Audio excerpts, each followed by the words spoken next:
Guys, Freaky Fish Guy again with another video for you today.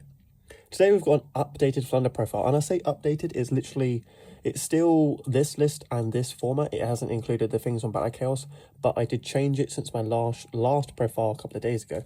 The reason I'm changing it and actually doing a profile is I wouldn't normally do a profile like the same week as a video, but I took this to a different locals last night, like the bigger locals in my area, and I went undefeated. I came first. I went undefeated through 5 rounds of Swiss, and then I went undefeated in top 8. This deck is surpassing my expectations. I was thinking it originally as just like a really fun little rogue deck, nothing too strong. However, I am debating now taking it to regionals and stuff. Its main win con, as we know, obviously, is to set up the Wind Barrier statue, which did win me definitely a few games. However, the ability to just tribute opponent's stuff is cracked. A little bit of background about me: I came back to the game about 2016, and I was playing Monarchs, and Stormforth was one of my favourite cards because it's removal. That's an insane amount of removal, and this deck just does it on crack.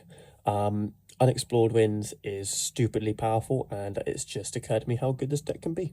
The ability to tribute opponent's stuff while on resolution of a chain is dumb. So you can have like the Winds app, normal summon Eaglin from the trap, add M-Pen, and then tribute the M-Pen and your opponent's stuff, and then keep going. And it's just nutty. And my opponents for a few times were like, oh wait, no, I need to respond now, otherwise you're just going to tribute my stuff before I can respond again. I will very quickly fly through the profile because it's very similar to one I played a few days ago. However, there are key things I did change. I'll explain why I changed them as such. Main deck ratios are nearly the same monster-wise, so 2 M-Pen, Apex, Riser, that's still all the same.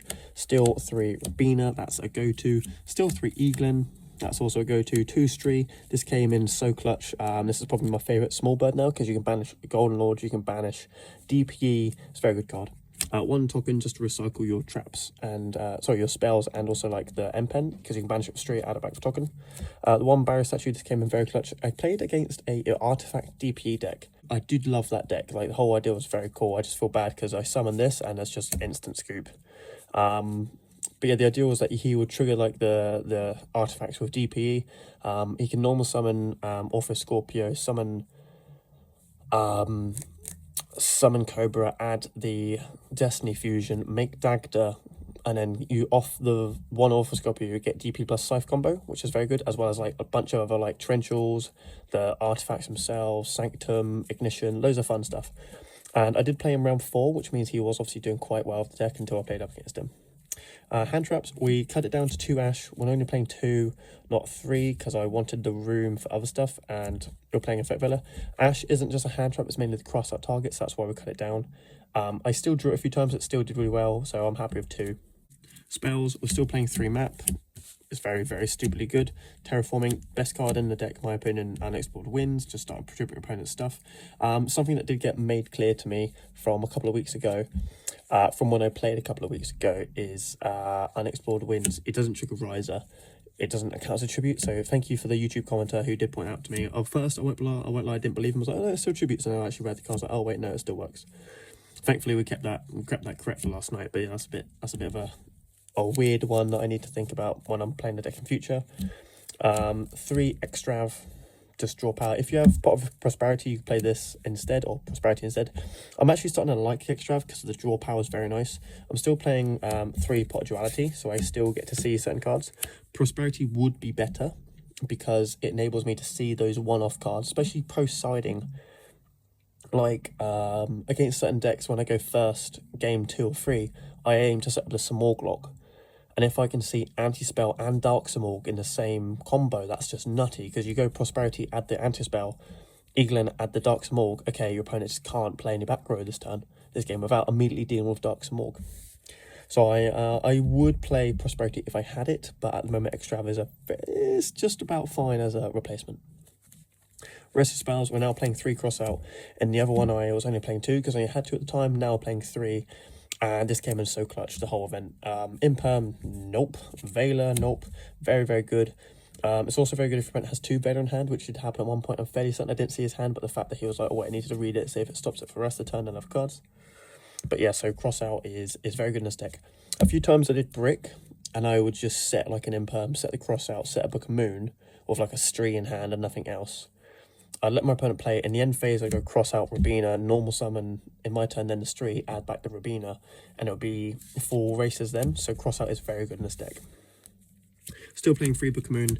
When the new set comes out, this might change. It might be like 2 Book of Moon, take out, I don't know, something for 2 of the new spell. Yes, I'm probably going to play 2 rather than 3 because it doesn't do anything on its own. I don't know. It's very good. I might play 3. I don't know yet.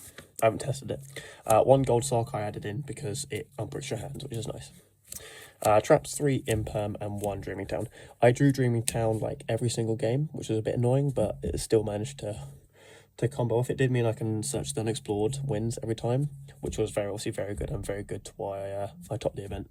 Extra deck, not that I summoned anything once. You don't summon your extra decks, there's no point in playing anything good. I was thinking at like round 5, why do I not just play cherry targets? Like you could, I don't know, like play Cherubini, kind of screw over some PK players. Sword so you could probably put in some targets for. You could put in like Destiny, Phoenix Enforcer if you really want to be that guy. But yeah, I was just like, why don't I just not play some cherries? But I'm not, because I don't have all of those cards. I have cherries, I don't have the targets. Extra deck, playing 3 Little Burb. I didn't summon him once, but the idea is that you make this attack, summon down, and summon a Zeus. 2 Embodiment of Crime. One person asked me what this is for. It's literally so you make it detach material, turn everything of theirs into attack, start punching for damage, in case like you start to wall up near the end of the game. 1 Downed for the 2 Zeus play, that's pretty obvious. 1 Nightmare Phoenix, again, you don't summon extra deck cards in this deck, but it's there in case you do need it. If they make with like a Tikaboo, you could like summon an Ash while you have a Little Burb on board, link 2 into this, pop the Tikaboo, because you do die to Tikaboo in this deck. Mr. Boy, some of them are water, helps you get big. 2 Borisword, because the idea was if you have like a M-Pen plus like 4 small things on board, you might as well just turn the 4 small things into a Borisword, and it just, I don't know, it's a 3k beta, which would be kind of cool.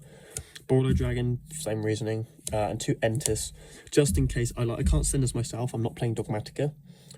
It's just in case my opponent Maximuses me, I can send both of these and just pop 2 cards. Because why not? I'm not playing Dogmatica in this engine. I'm also not playing Shifter because I don't like those cards. Like, I understand they're very good and people swear by them, and that's fine. That's your choice. For me, when I was testing it, Shifter was just like always a sixth card. Like, you'd have your hand, your opponent would pass, you draw for turn, you draw into Shifter. It's like, why? Past turn 1, Shifter is dead. Take it from a Grandmaju player. Unless you're playing a Law, which Grandmaju was, this deck isn't. Shifter is just dumb. Obviously, I know you can like Stree, start banishing stuff, but that's so slow. And Stree's better off banishing your opponent's cards, which makes it better. Shifter is an immediate win con if you see it against PK or Sword Soul or something like that. Game 1. Guaranteed it. The issue is you need to see it first 5 cards or it is dead. If you go like Extra, draw into it, it's dead. If you go Duality Revealer, it's dead. It could be something else. Therefore, I'm not liking Shifter. I'm having enough success at the moment being able to like break my opponent's boards just with the hand shots. I've got 3 Imperm, Veiler, Ash, the crossouts. This is working enough for me to be able to like tribute opponent stuff. That's fine. Shifter, not so fine. And yes, round 1 I did beat PK DPE yesterday. He made a DPE, he made a Zeus, he made everything, and I still managed to win. So I'm fine mostly for what I've got at the moment. 1 Dark Simorg along with 2 anti-spell. Again, if I had Prosperity, this would be so much better. I might play a 3rd anti-spell because this lock against back row decks is, again, it's a win con. It's like the Barrier Statue lock against certain decks. Can't set anything. So, well, no. Can't activate spells without setting them. So against Strike, you just do this and they can't play the game. Like, there's no way a single array outs a Simorg unless they go for like Zeke play, which you can stop as well because you play this and the Barrier Statue. It's like, yeah, you're just not breaking this board. I'm playing 3 Cosmic Cyclone now. This was originally the D barriers. Cyclones was so much more useful. I don't know why I didn't play them to begin with. Definitely hit a few back row, Mystic Mine a few times. Anything you just can't tribute, just want to get rid of, Cosmic Cyclone is great. The Duster, ironically, did side this against the Artifact player. Activated once, got away with it. I'm happy with that. The Cosmic Cyclones were good against the Artifact player as well, obviously. Oh, a cool thing that did actually come up in the PK player. He went full Scythe combo, but instead of Scything me, he Lanced me. So he did the full thing. This was game 2. He did the full combo, set Lancia off Dagda, summon DP. He went DP, pop the Lancia. I went chain Cosmic Cyclone, target the Lancia, because I know which one it is, because it will set off the Dagda. He went Twin Twisters, target the Cyclone and his set Lancia. So then I went chain my second Cosmic, I drew, pop banish or Lancia, because I really wanted to play without a Lancia in effect, and thankfully it came off. So was a little bit lucky there, I won't lie, happening 2 Cosmic Cyclone and 6 cards, but that's the reason why now I like this card a lot. Speaking of Lancia, we're playing 3 because it's still a really good card. 3 evenly matched for the Monkey, Back Row, Hate, and 2 Mystic Mine. Mystic Mine was quite annoying in my opponent's case because they would be playing PK, they'd just put down Prank Kids, they put down a Mystic Mine and have to try and deal with that while they were like recurring resources. The good thing is we contribute their version, which is quite nice.